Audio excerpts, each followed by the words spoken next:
Engineer علی مرزا ہر وقت اپنے پیترے بدلتا ہے اور ہر وقت اپنے موقف بدلتا ہے۔ اس کی پرانی ویڈیوز میں کچھ بات ہوتی ہے اور نئی ویڈیوز میں کچھ اور بات ہوتی ہے۔ یہ کلا بازیاں مارتا رہتا ہے، اہل علم کا تجربہ ہے۔ تو انجینئر علی مرزا کو یہ چیلنج ہے کہ اپنے اصول بناؤ۔ کئی بار دیکھا گیا ہے کہ تم کسی راوی کو مدلس بتا کر کے اس روایت کو چھوڑ دیتے ہو، پھر اسی ویڈیو میں ایک اور روایت پیش کرتے ہو اور پھر اسی روایت میں وہی راوی شامل ہوتا ہے، لیکن تم اپنی طرف سے اس روایت کو پیش کرتے ہو، جب دوسرے پیش کریں تو تم اسے سائیڈ میں رکھ دیتے ہو۔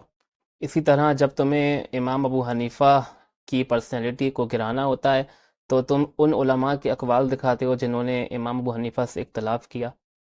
پھر اگر تمہارا یہی اصول ہے تو پھر تو تمہیں امام بخاری، امام مسلم، امام مالک کسی کو بھی نہیں ماننا چاہیے، کیونکہ سب کے خلاف کسی نہ کسی عالم دین نے کچھ نہ کچھ لکھا ہوتا ہے اختلاف کرتے ہوئے۔ امام بخاری کے خلاف لکھا، امام مسلم کے خلاف لکھا، امام مالک کے خلاف لکھا ہوا، تو آپس میں اختلاف تو چلتا رہتا ہے، لیکن تم اپنا ریڈ کارڈ کھیلتے ہو اور صرف امام ابو حنیفہ کے بارے میں دکھاتے ہو کہ امام ابن ابی شیبہ نے باب باندھا ہے، بس انہی باتوں کو ہائی لائٹ کر کے تم اپنا چورن بیچنے کی کوشش کرتے ہو۔ کبھی تم کہتے ہو کہ میں صرف پرانے باباؤں کو مانتا ہوں، نئے باباؤں کو نہیں مانتا۔ کبھی تم کہتے ہو میں صرف شروع کے 300 سال کے باباؤں کو مانتا ہوں۔ کبھی تم کہتے ہو کہ میرا صرف ایک ہی بابا ہے جس کی قبر مدینے میں ہے۔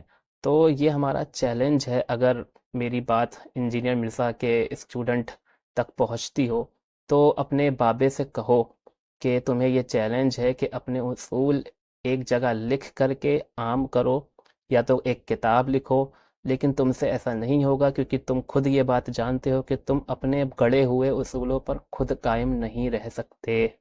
مثال کے طور پر امر اور نہی کی بحث ہے کہ اس کو تم کس طرح ٹریٹ کرو گے کہ قرآن پاک میں جہاں جہاں حکم آیا ہے، کیا تم ان سارے احکام کو فرائض کے درجے میں رکھو گے؟ کتنوں کو واجبات کے درجے میں رکھو گے؟ کتنوں کو مستحب کے؟ کتنوں کو مباح کے درجے میں رکھو گے؟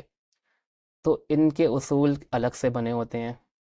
لہذا انجینئر علی مرزا کو ہمارا یہ چیلنج ہے کہ قرآن پاک کی ایک ایک آیت کو سمجھنا ہے، کیسے سمجھنا ہے، حدیث کو کیسے سمجھنا ہے۔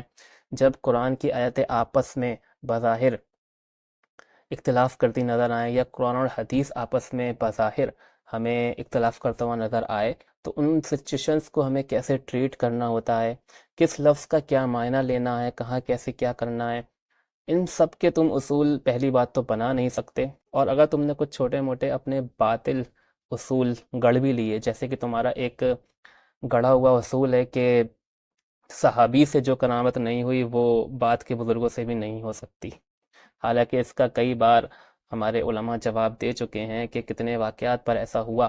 بخاری شریف میں حضرت خبیب رضی اللہ تعالی عنہ کے پاس بے موسم پھل آئے، حضرت مریم کے پاس بے موسم پھل آئے، لیکن خندق کے موقع پر حضور صلی اللہ علیہ وسلم کے پاس ایسا کچھ نہیں آیا۔